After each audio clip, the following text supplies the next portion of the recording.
Good morning students. हम कर रहे थे अपने पाठ 2 वर्ण विचार के अभ्यास कार्य को।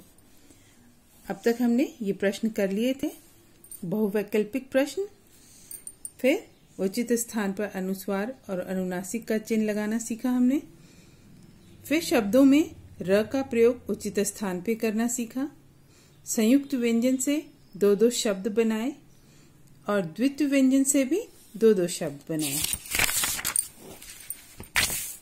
यहाँ हमने वर्णों को अलग अलग करके लिखना सीखा, वर्ण विच्छेद करना सीखा। आज हम करेंगे वर्णों को जोड़कर शब्द बनाइए। ठीक, जिस तरह से हमने वर्ण विच्छेद किए थे, वर्णों को अलग किया था, उसी प्रकार आपको जोड़ना भी है। ठीक है, यहाँ पर पहला है वर्ण विच्छेद। देखो यहाँ पर क प्लस ई प्लस त प्लस आ प्लस ब प्लस अ। तो क प्लस ई मतलब एक एक वर्ण को देखो, क प्लस ई, क के आगे स्वर निकला हुआ है, यानी कि ये क पूरा है और मात्रा कौन सी लगी है इसमें, ई की, छोटी की। तो यहां लिखेंगे की। अब है त के आगे आ स्वर निकला हुआ है, तो ये क्या बन जाएगा, ता। अब ब है, ब में से अ स्वर बाहर आया है, तो ये बन जाएगा, अ जब इसमें मिलेगा तो क्या बनेगा, ब। तो क्या हो गया शब्द, किताब। ठीक, अब इसी तरह अ स्वर है, अ को हम एज इट इज लिखेंगे। ये है ज के आगे कौन सा स्वर निकला हुआ है, अ, यानी कि अ इससे मिला हुआ है, तो हम लिखेंगे ज। अब य लिखा है, य के आगे भी अ निकला हुआ है, यानी कि अ इसमें मिला हुआ है, तो य, अजय। अब है स प्लस ए। स प्लस ए मतलब स में ए की मात्रा, ए की मात्रा से।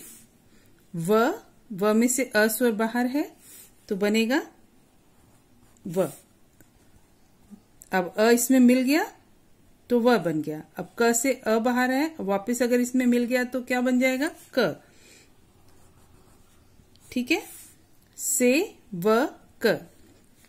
अब है म प्लस अ। म प्लस अ क्या होता है, म। छ प्लस अ, छ प्लस अ छ। ल प्लस ई, बड़ी ई, तो ल में बड़ी ई की मात्रा। ठीक, तो क्या बन जाएगा, मछली। क प्लस ए, क प्लस ए यानी कि के। ल प्लस आ यानी कि ला, केला। ठीक, तो इस तरह से वर्णों को जोड़कर लिख सकते हैं आप। ठीक, अब हम करेंगे अगला प्रश्न। इन प्रश्नों के उत्तर लिखिए। प्रश्नों के उत्तर आपको अपनी कॉपी में भी लिखना है। यहाँ आप समझ लीजिए, वर्ण किसे कहते हैं, भाषा की वह सबसे छोटी ध्वनि जिसके और टुकड़े नहीं किए जा सकते, उसे वर्ण कहते हैं। ठीक, इसे आप अपनी कॉपी में लिखेंगे। वर्ण के कितने भेद होते हैं, वर्ण के 2 भेद होते हैं, स्वर और व्यंजन। अब है ग। अनुनासिक और अनुस्वार में अंतर स्पष्ट कीजिए। तो हम जो है अनुस्वार और अनुनासिक को अलग अलग लिखेंगे और बीच में ऐसे लाइन खींचेंगे और उसके बारे में उनकी परिभाषाएं लिखेंगे। ठीक है, तो अनुस्वार, अ को अनुस्वार कहते हैं। इसका प्रयोग अंग, इय, ण, न और म के स्थान पर किया जाता है और इसका जो चिन्ह होता है इस तरह से होता है। और अनुनासिक, अ को हम अनुनासिक कहते हैं। इसका प्रयोग सभी स्वरों के साथ किया जाता है। इसका चिन्ह कैसा होता है, इस तरह से चंद्र बिंदु के तरह, जैसे 5 दांत है ना। तो आप इसको इस तरह से अपनी कॉपी में करेंगे। आपने ये 2 प्रश्न कर लिए होंगे, संयुक्त व्यंजन वाले 2-2 शब्द और द्वित्व व्यंजन वाले 2-2 शब्द। ठीक, अब आपको यहाँ पर इसके नीचे प्रश्न उत्तर करना है।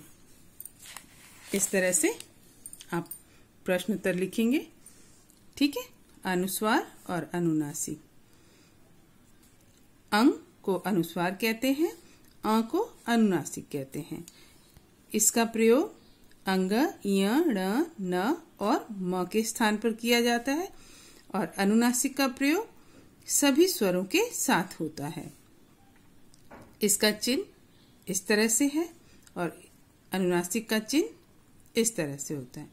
जैसे उदाहरण बताया, पंख, दंत, ये अनुस्वार के उदाहरण है और अनुनासिक के 5 दांत आदि। ठीक, तो ये चैप्टर यहीं पे समाप्त होता है। अच्छे से इस चैप्टर को पढ़िए, समझिए और याद कीजिए। ठीक।